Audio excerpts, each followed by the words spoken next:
All right, so definite progress here. We've got the drainage addressed. Most of these channel drains are cleared out.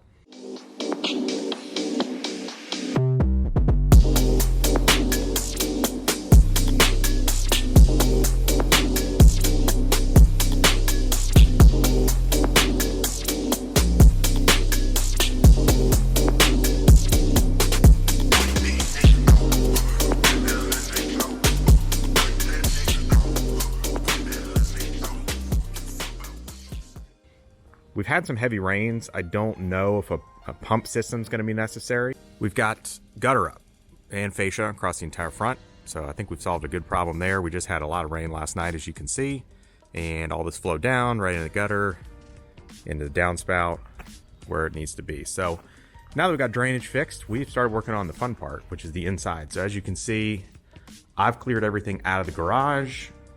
This was an exercise in throwing a good bit of stuff away. Number one, two, selling a bunch of stuff.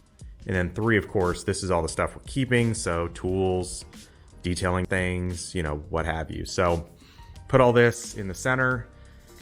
The next major project was some window repair. So a lot of these windows here were broken or weren't sealed properly. So replaced the glass in a number of those, did things like rebuild windowsills that over time had just rotted out. So, you know, carpentry and kind of repair type work.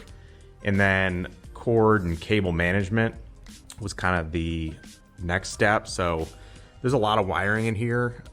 I went to the trouble of really redoing all of it. It's kind of hard to tell probably now because you don't really see any wires draped and things like that, but it was a mess. I mean, there were just wires crisscrossing everywhere, stuff hanging down.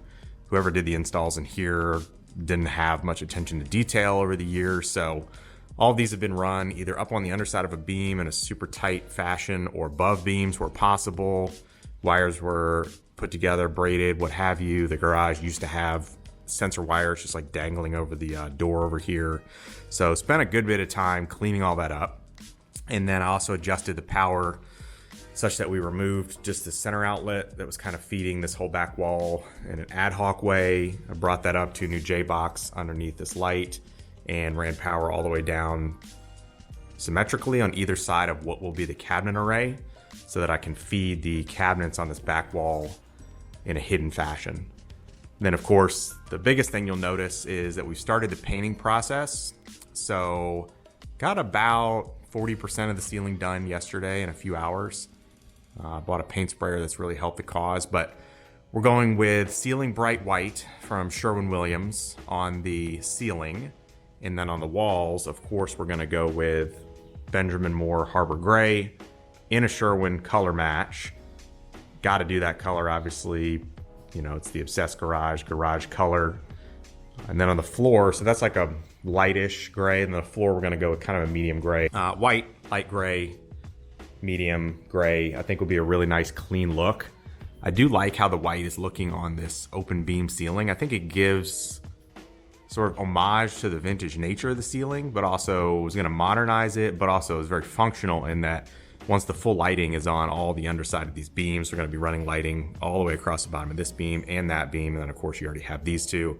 All that light's gonna reflect up into the white and I think create a very bright scenario in here for working on cars, detailing cars and all that. So I'm gonna finish up the ceiling, then we're gonna go down to the walls, and then we're really gonna be in good shape. The other thing I would say is the type of paint that I'm using on both the ceiling and the walls is the Super Paint from Sherwin-Williams in a flat exterior. So a few reasons. Super Paint is kind of like the top 3/4 of quality at Sherwin. So it's definitely much more high quality than what you're gonna get at like Lowe's or Home Depot and like a Glidden or Behr or whatever sort of like home grade products. So, you know, Sherwin-Williams is a little more commercially geared towards the painting community. It's not terribly expensive. You know, they go up to $100 a gallon, frankly, at Sherwin-Williams. So this was like 50, 40, something like that. So not quite 30 bucks a gallon like at Home Depot or Lowe's, but not quite 100. Number two, the flat, especially with a ceiling like this or walls like this that are imperfect, flat really helps to hide everything. It gives it really just like a soft, clean look. You don't want to go with gloss or semi-gloss or anything with a lot of sheen. These walls actually have, I think, kind of a semi on them currently, which I don't love, because if light hits it, then you see all these little bumps and things that are not going to go away. So flat will help hide a lot of that. And number 3 is that I went with an exterior. So a lot of people do interior paint on their garage. I mean, that makes sense. It's an interior space. But for me, because this is a CMU block wall, and because as much as I've sealed up this garage, so I did run foam around the entire thing, all these little connection points where the roof meets the top of this block wall happen to be open, believe it or not. And I did not notice that. And so dirt and bugs and stuff were getting in here. So I've sealed all that up. So as much as I've sealed this up and spent the time doing that, it's still a little more outdoor feeling. It's a detached garage. It was built a really long time ago. It's not going to ever be as tight as like a modern, garage. So I went exterior so that I had the ability to, walk over to what will be the wash bay right here, unroll my pressure washer, and just spray down the garage maybe once a year.